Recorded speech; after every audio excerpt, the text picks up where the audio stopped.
আজ আমরা ফ্রিল্যান্সারদের money management নিয়ে কথা বলবো।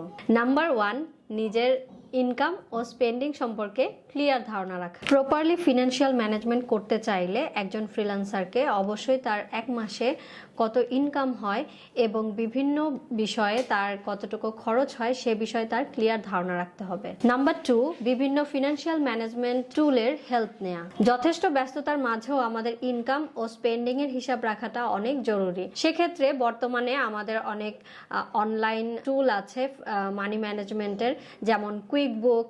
এর মাধ্যমে আপনারা সহজেই আপনাদের ইনকাম এবং স্পেন্ডিং এর হিসাব রাখতে পারেন সহজে। এছাড়াও বর্তমানে অনেক মানি ম্যানেজমেন্ট অ্যাপ আছে যেগুলোর মাধ্যমে আপনারা মোবাইলের সাহায্যেই অনেক সুন্দরভাবে আপনাদের ইনকাম এবং স্পেন্ডিং এর হিসাবটা প্রতিনিয়ত রাখতে পারবেন। নাম্বার 3, বাসা ভাড়া, বাচ্চাদের পড়াশোনার খরচ, অ্যাকোমোডেশন খরচ এবং এন্টারটেইনমেন্ট এবং